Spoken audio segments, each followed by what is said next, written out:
October 3rd. I saw her on the metro for the first time about a month ago. I sat down earlier today and tried to look over my calendar to jog my memory and figure out which day it had been. Must have been a weekday, but at the time it just didn't seem significant enough for me to take note of the date. I'm not even sure which week it was. She was a mousy little thing. Pale, blonde hair. I didn't notice her at all when I got on the train. I couldn't say what she was wearing. Maybe a hat? Something purple? I don't know. At some point I felt like I was being stared at. I looked up at her and she had her eyes fixed on me with this strange intensity, this shock. She knew me, but did I know her? I don't know. I don't think so, but even then, maybe there was some hint of subconscious recognition. She looked away quickly and got off at Metro Center. It was strange for someone to stare like that, but I didn't think too much more about it. I don't remember if I just dismissed it as coincidental or mistaken or what. A week or two later, I got on the train and she was there again. She didn't see me. I recognized her, same girl who had had the crazy look in her eye. But she didn't look crazy now, just normal. Pretty, but nothing about her that would make you look at her twice. It was jam-packed and I held on to one of the railings. I looked over a few times. Initially nothing. She hadn't seen me. But then she did. She started staring at me again. She would look away quickly when I looked back at her. She did it twice, then just fixated on the floor, face in a full blush, rushed out at Metro Center. She recognized me for sure. A few days later, same thing. Morning commute, busy train. I was looking for her now. I saw her through the window from the platform.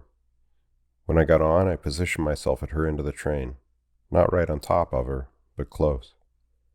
I held onto the railing and waited for her to see me. She looked up. I smiled at her. She looked down at her lap. She was holding her phone, and her hand just started trembling. I kept smiling, waiting for her to look up at me again. What would I have said to her? No idea. I didn't have a plan. The situation was weird. What was she so nervous about? And why did she know me if I had no idea who she was? She bolted out of her seat and rushed to the other end of the car to get away from me, then got off the train at Foggy Bottom. Okay, she thinks she knows me. She doesn't want to talk. No skin off my nose. I'll leave her alone. No different than before I knew she existed. And then today, on the metro, morning commute. I'm distracted, fumbling with my phone as I get on. Plus I'm not looking for her anymore anyway. Open seat. I sit down. I look next to me, and it's her. I immediately look away and hope she doesn't notice me. Jesus Christ, she's going to think I did it on purpose. I look at my phone. I just stare at the lock screen like a maniac. I know her. I know her from somewhere. Where the hell do I know her from? And the whole time I'm listening to her breathing get ragged. She's sitting there next to me crying, all the way to Metro Center. Then she gets up to leave, never said a word. So now what? Do I have to start going to work earlier? What if she does the same thing to avoid me and we see each other again? Uber every day? And what the hell could I have done to her that now I can't remember? 10/8/2023. I woke up this morning and remembered. I debated if I should even write this down. Am I actually losing my mind? But unless I just conjured her out of my imagination, it seems like she must be losing her mind the same way I am. Whatever, I'm just going to get this down in writing, and if I need to delete this whole file to preserve my sanity, I will. I saw her in a dream once. A dream I had a long time ago. Maybe in high school, maybe college. I've thought about it before. It stuck with me. I just didn't realize it was about her. It's a winter festival, like a Christmas festival, but secular. I'm late. I'm supposed to perform and I'm running to the venue. Somehow I know the performance is going to start without me. It's snowing, a giant theater with Roman architecture on the outside that looks like it was built a century ago. I'm running through the snow, a ton of people in line, bundled up, drab winter clothes like it's the 1940s, a lot of trench coats and hats. I don't make it in time, but I know my way around the place in the back. I end up in the wings, waiting to time a rush onto the stage. I look for her and I find her. She's covered in theatrical makeup, We're all wearing some kind of folk clothing, almost like we're dressed up for Oktoberfest. A lot of teenagers, both boys and girls. Maybe some of us are older, early 20s. She looks younger than she does now, like she's the same age as everyone else, late high school or college. There's clapping and foot stomping to a song that feels really familiar, but now I can't place it. It's a march. The dance changes. They shift from standing in lines to moving in a circle. She's in the back across the stage from me. I catch her eye. She gives me this big, complicated smile. She loves me. I'm late. She's relieved. She's laughing at my embarrassment. My chest is a mess of feelings. The group is dancing past me, and she rotates to the front of the stage, coming towards me. Our eyes are locked. My heart is racing. I time my move into the group right behind her. I catch her warm hand. We're all holding hands now. We're moving so fast that I'm straining to keep up. She's smiling with her eyes, her whole face, her whole body. She lights up my world. I can barely breathe. It didn't feel like a dream at all. October 18th. So now when I see her on the metro, I just position myself right next to her, or as close as I can, and she cries and doesn't look at me. Then she gets off at her stop. It's happened twice now. October 22nd. Another dream. Remembering it gave me deja vu like I've remembered it before. I can't explain it properly. I must have dreamt it originally around the same time as the Winter Festival dream, high school or college. It's winter again, but this time I'm in a shabby little apartment with a short aluminum Christmas tree and a bunch of cheap tinsel. It's dark. The door to the outside opens right into the kitchen. The kitchen opens up into a little living room with an old couch. There's a dingy little hallway, so I guess there are bedrooms and a bathroom down there. There are fresh garlands over the doors. It's cramped. Feels like there are dozens of people in there wearing bad Christmas sweaters, smoking and drinking. Looks like a scene out of the 1970s or 1980s. I'm on a phone with a long twisting cord that stretches from the wall in the kitchen. It's ringing and ringing. In between the ringtones, there's a woman's voice, broadcasting the news. The woman announces the time and the weather and a couple headlines. The accent is strange. Professional sounding, but strange. People don't talk like that anymore. I'm not paying attention to anything she says. The phone's ringing. I pace around, stretch the cord all the way down the hallway, stare out the window. Then I sit down under the kitchen counter.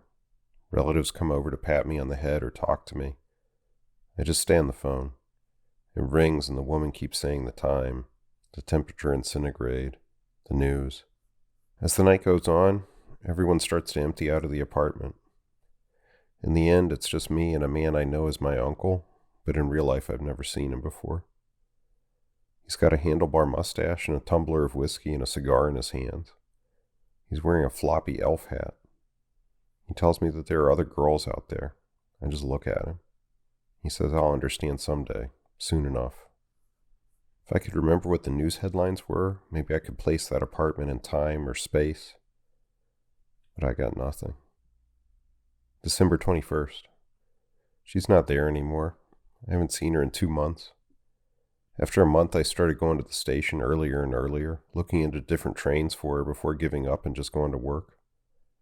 I realized that I wasn't even sure which line she was coming on. Didn't seem important until now.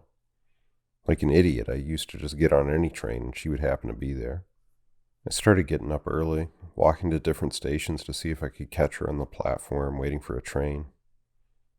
When the train would come, I would walk down the length of it, looking into the windows for as long as I could, trying to find her. Courthouse, Clarendon. I eventually got down to Ballston. At this point, what am I even doing? It's over. She's gone. She wasn't going to sit there and get stalked and cry on the metro every morning. She's taking an Uber. Or maybe she left DC. I figured she wouldn't be on the blue line, just statistically. I mean, she could be, now that I'm thinking about it. Maybe that's why I haven't found her. What am I going to do about it if she is? Start walking through the Arlington Cemetery every morning? I've been thinking about how I could have dreams of a girl I wouldn't meet for another decade. I couldn't have dreamt her up then and produced her here, now, out of thin air. The dreams must never have happened. There's some kind of trick my mind is playing on me. some narrative to explain away how she seemed to recognize me. But they feel so real as sitting on the metro and listening to her cry. And I know I had these dreams. My mind must just be putting her face into them now because... why? I don't know. I can't stop thinking about her. I just want her to come back. January 3rd. Lorelei. Her name is Lorelei. I woke up and just knew. I spent hours going through social media, Google, trying to look her up. Nothing. I thought about paying a private detective. It's Lorelei. She passes through Roslyn. She gets off at Metro Center. But then it occurred to me that her name was Lorelei in the dream world. That doesn't mean that it is Lorelei anymore. January 5. I found the venue for the Winter Festival online. Hours and hours of searching. It was dumb luck that I stumbled across it. Brute force, really. But maybe I should have known. Somehow I knew even before I clicked. Northrop Auditorium, Minneapolis. I've never been to Minnesota. My parents left the state before I was born. We haven't had any family there at all for the past 40 years. January 7. I've decided that I'm going to take a week off and wait for her. I can get down to the station at 5:20 in the morning, take the first train to Metro Center, then wait until maybe 11 in the morning to see if I can see her. I could hang around near the elevators a few days, but it probably makes more sense to just wait on the platform and switch up where I stand, waiting by different escalators. Or maybe wait at the top of the escalators for a better view so I'm more likely to catch sight of her. Once I do, I can figure out if she's getting out of the red line or if that's actually her stop. January 11. I got cold feet and decided not to stake out Metro Center. It felt too creepy. I felt like it just needed to be fate. So I let it happen, and it happened. I had a feeling today. I was riding on the Orange Line, and I had a feeling that I should get out at Metro Center. Just an intensity in my chest. I was running late, but I would really kick myself if I didn't do it, so I just got out and looked for her. She was coming out of the train car to my left. She didn't see me. I pushed my way closer to her, followed her up the escalator. Kept eyes on her, but almost lost sight of her when she got to the top. She didn't get onto the red line, moved toward the exits. Left the station going towards 12th and F. I could have left, gone out the exit, followed her to work. I almost did, but I would have had to pay to come back into the station, and I was running late as it was. I didn't expect to see her, and I wasn't prepared to make the decision. I guess I thought she would get on the red line. At least I know which exit she's heading towards now. Doesn't really narrow it down. She could be going anywhere. Coward. January 13th, 2024. I had another disturbing realization today. I don't even really know how to sit with it. I've decided to write this down for now, but I really think I'm going to end up having to delete everything. Freshman year of college, I was taking 2 classes dealing with nuclear weapons. One on human rights in the modern world and a history class that was looking at the Cuban Missile Crisis. I had a dream about a nuclear strike. I can see the dream as though I just had it. I took a nap in my dorm room, late afternoon, maybe January or February. I was woken by insane brightness, like someone had blasted light at me out of a shotgun. The flash didn't last long, and it wasn't bright enough to blind me, but I was stunned, and it took a second to reorient. I woke up in a different room. I knew it was winter, late afternoon, and I had been taking a nap. It felt much too warm. I got up and went to the hall, looked out the window. Bizarre, smoky cloud. I watched it slowly creep upwards. Mushroom shape. I started thinking in kilometers, trying to estimate the distance to the cloud, wondering about how many seconds I had before the shock wave hit me. I thought about the glass from the window exploding all over me. Would the hot rush of air kill me instantly, or had the strike landed too far away? Then I woke up again, in my dorm room, late afternoon, covered in a cold sweat. I couldn't sleep that night. I was so shaken up about it that I didn't sleep right for a week. But I dismissed it as whatever. Stress, homesickness, those classes I was taking playing tricks on my mind. Over time, the dream lost its power, and I stopped thinking about it all the time. But I never forgot that it happened. The visuals of that cloud come back to me more frequently than they should. I realize now that the window I watched the nuke strike from was the same window from the apartment with the aluminum Christmas tree.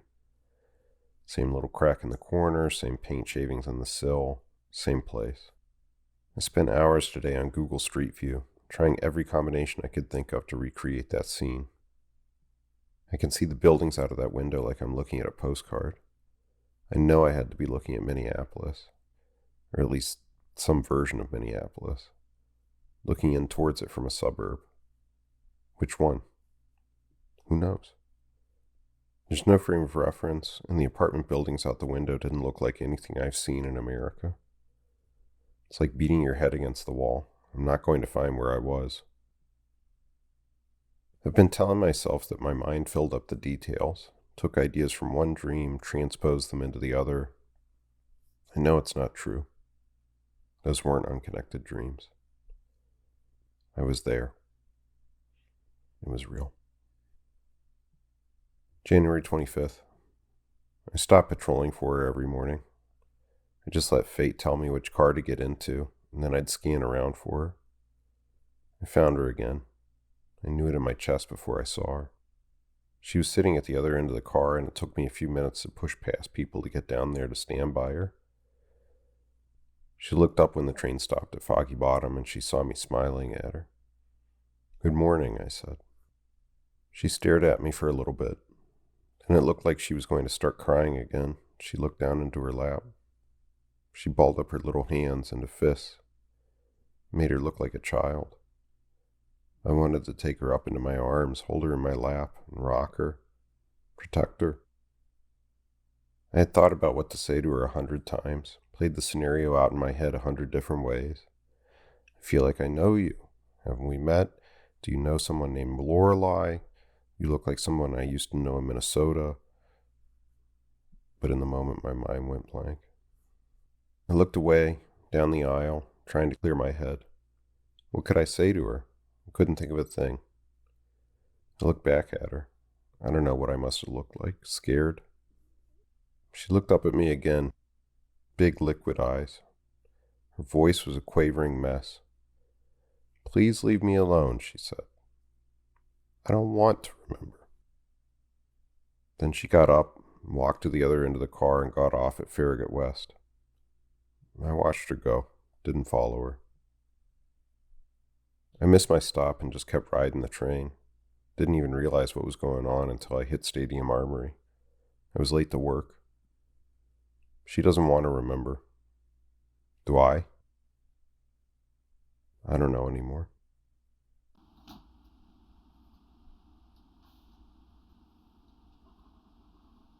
Next station.